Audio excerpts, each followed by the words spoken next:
Yo guys, what's going on? I'm Tim for the Real Sports Talk, day 29 of 30 for the MLB 30 Clubs previews.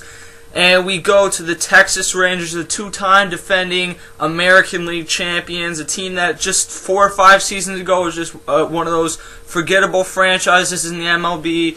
But some lucky trades with Josh Hamilton. I guess lucky might not be the right word. Some new ownership, some added pitching, and a lineup that just gets better every single season has really made this team one of the powerhouses in the American League. And I was reading an article on ESPN from Howard Bryant, who is a really good columnist, the other day, talking about how the Angels and Rangers are becoming just as much powerhouses as the Red Sox and Yankees, and especially in the Red Sox case, but even in the Yankees, I agree, because the Rangers are getting just as many free agents as the Yankees are at this point. And, I mean, the Yankees haven't gotten a ton of people since the Sabathia Teixeira offseason, but, I mean, they're getting more of the imports and things of that nature. So the Rangers should be good for a long time to come. They become one of these huge market teams. They have a growing fan base, which is what happens when teams become very successful. And I think that the Rangers for a long time have a bright future. Let's begin at catcher. And Mike Napoli, who just had an absolutely tremendous season last year. In only 113 games, he hit .320 with 30 home runs and 75 RBIs. He's never been a guy that's really been too much of a full-time starter because he shared time with Jeff Mathis over in Anaheim for many years, and then finally got 1 year there in 2010 where he had a decent season. Just the average wasn't there. Hit .238 with 26 home runs and 68 RBIs. In that offseason between 2010 and 2011, he was traded to the Blue Jays for Vernon Wells, who, I mean, let's be honest, Vernon Wells has not been a very good player for quite a while now. And then he was all flipped then to the Rangers, and he had his career season. Now, .320.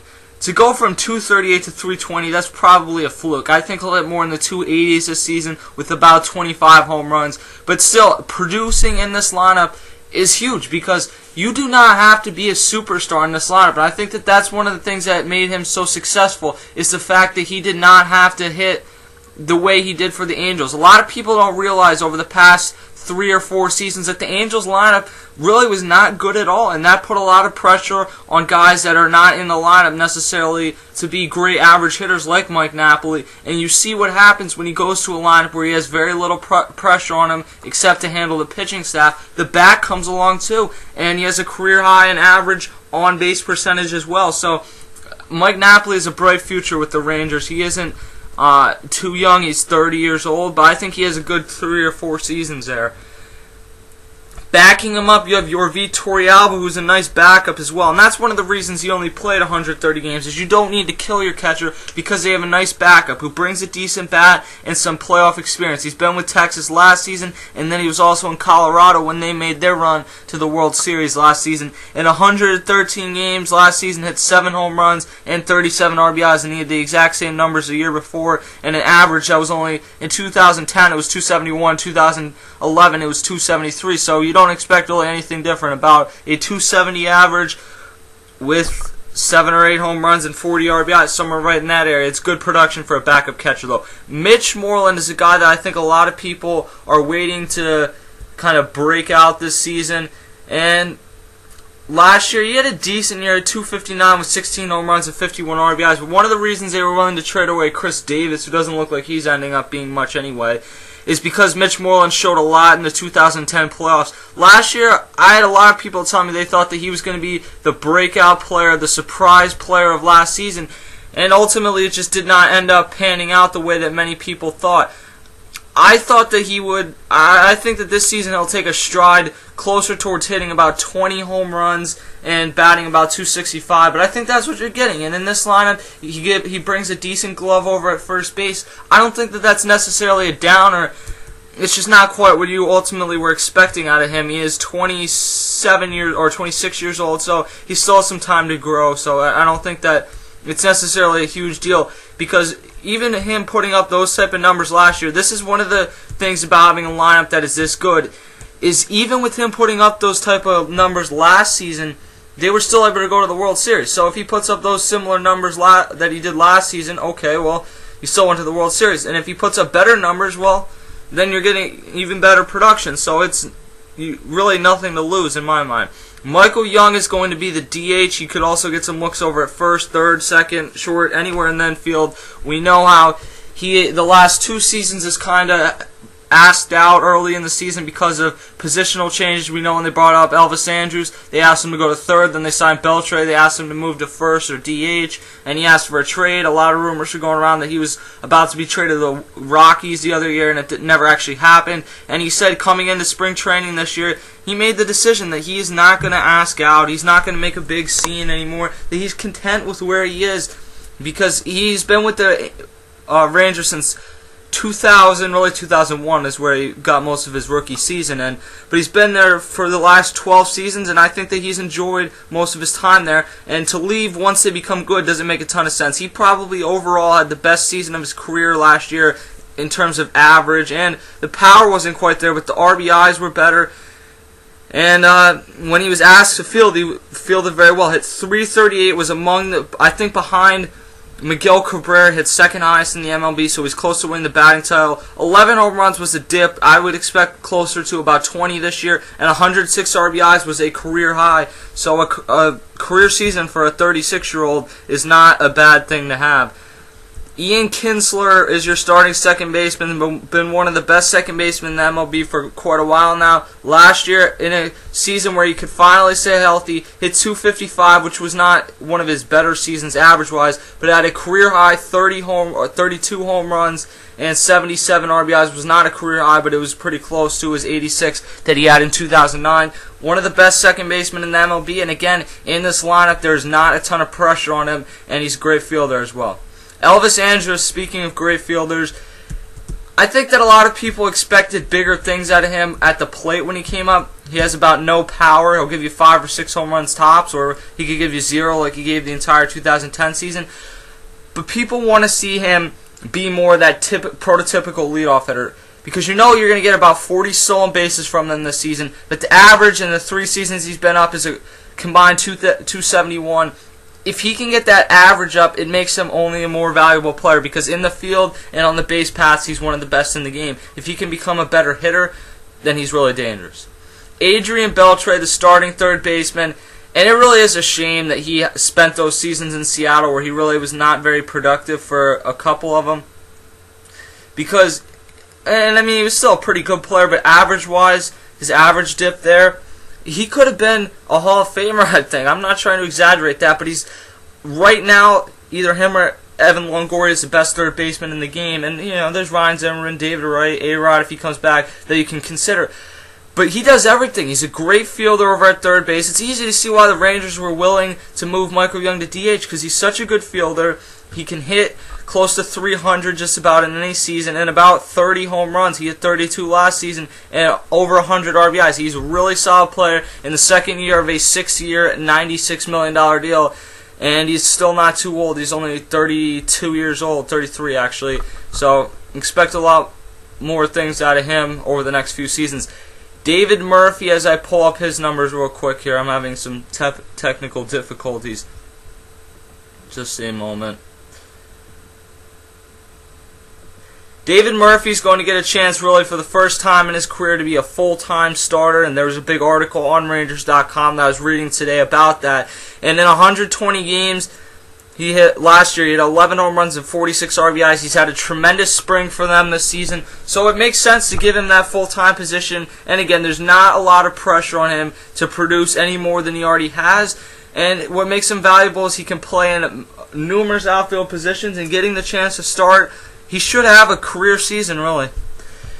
Craig Gentry will be his backup in left field, and Gentry will also get some looks in center and right field as well. Gentry last season in 64 games hit .271 with 1 home run and 13 RBIs, but he stole 18 out of 18 bases. That is really what is the most valuable. Notoriously, the American League has not stolen nearly as many bases, but that's kind of gone out the window over the last 5 to 10 years. The AL steals quite a few bases now, and the Rangers are one of those teams because they have guys like Andrus in the starting lineup, and then Gentry who can come off the bench. And Gentry is a tremendous base stealer, and when you get him in the game, it's always a threat. Josh Hamilton, 2 years ago he was the MVP, and I really cannot understand why people are acting like he fell off the map last year. Obviously, he didn't back up the 359 with 32 home runs, 100 RBIs that he brought in 2010. But he still had 298 with 25 home runs and 94 RBIs. When people rank the best center fielders, you'd have to think behind Matt Kemp that Josh Hamilton's the best center fielder in the game. And if he gives you the production he gave 2 years ago, then he's better than Matt Kemp in my mind. So, Josh Hamilton, still young. I know he had that one quote-unquote relapse this offseason. He's only 31 years old, or 30 years old actually. The relapse was like him drinking a couple beers. Okay, that should have no effect on him, and the fact that he's in a contract year should have a lot more of an effect on him this year. I expect a big year out of Josh Hamilton this year. Julio Bourbon will be the main backup center fielder this season. Last year at 270 with 0 home runs and 11 RBIs. The year before, when he got more time, in 137 games, he hit 276 with 3 home runs and 42 RBIs and stole 15 bases. So another guy that is a base-stealing threat for the most part, and he also brings production, somewhat production, with the bat. Nelson Cruz, with his boomstick, will be the starting right fielder, and they were probably a Nelson Cruz dive in right field away from winning the World Series last year. But then again, they probably wouldn't have been in the World Series if it had not been for Nelson Cruz's clutch hitting. The only negative about him, and last year this kind of hurt him in terms of average, is his ability to stay healthy. The most games he's played over the last 3 seasons, just let me give you the totals. He's played 128 games, 108 games, and 124 games. If he can stay healthy for a full season, he could certainly, in my mind, put together an MVP candidacy, because he, in those amount of games, hits 25, 30 home runs every year, especially if he can hit closer to the 318 he hit in 2010. Now, the 2009 and 2011, he hit 260 and 263. So you tend to think that that's closer to the real Nelson Cruz. But if he can put it all together this year and stay healthy, then he could be an MVP candidate. He is 30 years old, 31 years old actually, a late bloomer, but he really figured it out there. Now, with the best lineup in the MLB mentioned, there are some questions at the pitching staff. They lost C.J. Wilson this offseason to the divisional rival Los Angeles Angels, and quite frankly, I don't think that was a bad move at all. I like the signing of Yu Darvish, and I'll get to him in a moment. But C.J. Wilson, yeah, he won 18 games last year, but 10 of those came in an AL West that, besides the Rangers, could not hit at all. The Angels last year were not a hitting team. They're certainly going to be this year with Pujols added into that lineup and a few other additions, but they were not a very good hitting team last year. Then you also think about the A's who couldn't hit, and I mean the Mariners. They might as well just take the 3 outs every inning for the most part. So he had 10 of those wins come in the division, and then we saw him exposed in the playoffs. He was a number 3 starter. That's what he looked like in the playoffs, a fringe number 3 starter for the playoffs that you really would like to be your number 4 starter, essentially. So Colby Lewis will be your ace. In 2 seasons there, he went 12-13 with a 3.72 ERA in 2010, and in 2011 he went 14-10 with a 4.40 ERA. He's not an ace, but he's going to start the season as their ace basically by default because of the loss of Wilson, and they then, of course, lost Cliff Lee a few years ago. He's not going to end up being the number 1 starter in a playoff series, but it really doesn't matter who goes out there your first game of the regular season. I know that you like to put out the best pitcher, and he's probably not that, but he's a solid starter, especially 2 years ago. He gives you over 200 innings pretty much every season, and he's not a bad overall pitcher. If things do not work out and he does end up having to be the ace, and they are going to have to make a move at the deadline if they want to make the playoffs in a crowded American League, and if they really want to make a run. Derek Holland, a bright young pitcher, just signed an extension last week at 198 innings last year. He went 16-5 with a 3.95 ERA. I think that the ERA will come down a little bit, but you have to remember this division is improving in terms of hitting. The Mariners have got young guys like Dustin Ackley coming up. The A's brought in Cespedes and Manny Ramirez if he can figure some things out this season. So it might go down to like 375, 380, but not too far lower than that. He threw 4 complete game shutouts last year, which was very nice for them. He has the capability to be a number 2 starter, but he probably won't be, I think, is the kind of the scouting report that I would put on him. more like a number 3 starter. Matt Harrison, who will be their number 3 starter, had a very nice season for them last year, probably their best overall season. Went 14-9 with a 3.39 ERA, did not throw any complete games, and did not reach 200 innings, which kind of takes away from the season he had. But he had a 2.57 average against and a 1.28 whip last season.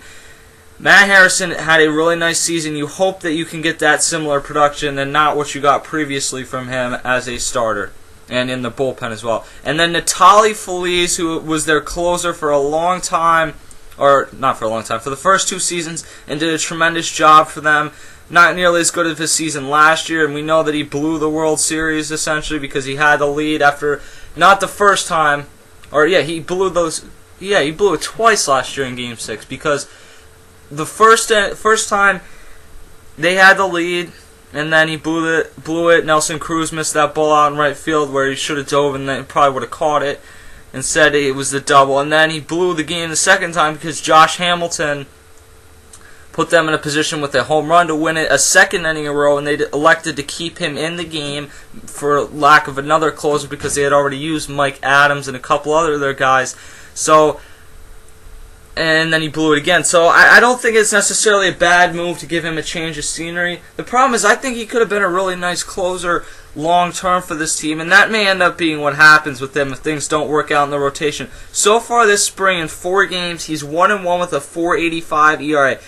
Not necessarily impressed by what I've seen out of him in spring training. The season before in 2011, in 3 starts and 7 total games, he was 1-0 and 2.12 with a 2.12 ERA in spring training. You don't like to read a lot into spring training, but in the end, there's not too many other places to look for material on him or data on his starting pitching. So that's where you go. I also asked Jeff Wilson, who covers the Texas Rangers for the Fort Worth Star-Telegram. You can follow him on Twitter at @Jeff_Wilson_FWST for Fort Worth Star-Telegram. And I asked him if he believed that he would be in the rotation at the end of the season. He said that he did believe he would be in the rotation. A lot of it has to do with whether Joe Nathan works out, and if Joe Nathan doesn't work out, do they have enough depth in the bullpen? Can Mike Adams just go right in and make it work? I don't know. Because they have a guy in the bullpen, and I'll look at their bullpen now, starting with Alexi Ogando, who was absolutely filthy the first half of the season last year as a starter. Came out of nowhere, really, because he's not that young. He's like 28 years old, but he came out of nowhere last season and really had a pretty nice season for them. Went 13-8 with a 3.51 ERA, but in that first half, he was absolutely nasty and then tapered off and had a bad playoffs for them as well. So I don't know what you're going to get out of him this season. The year before, in 44 games in the bullpen, he went 4-1 with a 1.30 ERA, so that may be the best place for him to be. But with some of the potential he showed the other year, it's kind of silly in a rotation that needs some depth to just give up on him this early. And I do realize I just missed Yu Darvish, so I will go over him in just a second. As Yu Darvish, as I get his numbers up, we'll look at Mike Adams then. Mike Adams last season went 5-4 with a 1.74 ERA total after being traded over from the San Diego Padres at the trade deadline, and he did a tremendous job for them in that second half. He went 2-3 with a 2.10 ERA, even did save a couple games. I think that making him the closer wouldn't necessarily be a terrible idea. He's in a contract year this year. He's one of the more underrated relievers in the game right now, so I would expect another really nice season out of him. Let me go back to Yu Darvish, who's going to be the number 4 starter. I think that people are just looking at this all the wrong way. In spring training, he's been 1-0 with a 3.60 ERA. Again, I don't take a ton in the spring training. When he puts it together, and I don't know if that'll be this year, but people are saying, oh, look at Daisuke Matsuzaka. Good for Daisuke Matsuzaka. He didn't work out, although he had his moments where he looked like he was going to be a great pitcher. He has nothing to do with what Yu Darvish is going to do coming over to America. That's like saying if Jackie Robinson didn't work out, oh, well, we can't let Hank Aaron into the MLB because Jackie Robinson didn't work out. It has nothing to do with what background you have. It has to do with how good you can pitch. He had an ERA under 2 for like 5 straight seasons in the Japanese league. And I know people say, oh, well, that's a Japanese league. They care probably more about baseball than 75% of the cities that have a baseball team in America.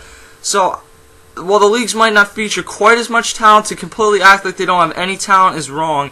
And I think that Yu Darvish is going to come over and have a solid MLB career. Numbers-wise, it's tough to project at this point. Joe Nathan will be your closer. They signed him to a 2-year, $12 million deal after a long time spent with the Minnesota Twins. Just did not work out the last couple seasons. 2010, he had Tommy John surgery. Came back last year, tried to get it back. Him and Matt Capps were equally as bad in the closer role last year. He went 2-1 with a 4.84 ERA and saved 14 of 17. But early on, he just did not look good at all. And it's a shame because from about 2004 to 2009, after he got traded over from the San Francisco Giants, he looked like probably a Hall of Fame closer if he could have spread that career out to a longer amount of time. And he looked like he could have certainly do that. That there wasn't too much reason to believe that he could not continue to pitch at that level for a long time. And Tommy John surgery, I think, in the second year is normally where guys come back and get back to full strength. The problem is, and actually, it's more like 1 year and 3 months where they come back, because Steven Strasburg's had a lot of time, and Adam Wainwright both missed the entire year last year, so they should be fine now. But a guy like Nathan came straight back last year after only like a season gone, and just did not look the same. I would tend to think normally that he would have a good year this year, but this spring he's been 0-3 with a 12 ERA. He gave up 2 runs the other day to the Angels. I am just not sure what Joe Nathan brings to the table anymore. So honestly, to project what he's going to bring is tough. As far as the Rangers' overall season goes, they will be competitive down the stretch with the Angels. It's going to be a fun division to watch because for the last season, it has not been that. But I think that they should be right in the thick of things, and they could certainly go back to the World Series. Although most people think that going to the World Series for a 3rd straight year is not necessarily something to bet for, and I could certainly see why, because we all did it with the Phillies and the Yankees the last few years. We all thought that they were locks to go to the World Series, and ultimately usually something different ends up happening. But with the talent on this roster and an AL that some of the holes have been exposed. The Red Sox are having issues in spring training. Michael Pineda hasn't been great for the Yankees. The Rays, they're still a young team. Who knows what happens there? The Tigers don't have a ton of pitching depth. And the Angels have to put it all together this season if they're going to make it that far. So there's no reason to think that this team could not go back. Ron Washington may be on a bit of a hot seat if they do not win this year. But in the end, if you make it to the World Series 3 years in a row, the idea of firing a manager, to me, does not make any sense. But that's my thoughts on the Rangers 2012 season. I'll see you guys later.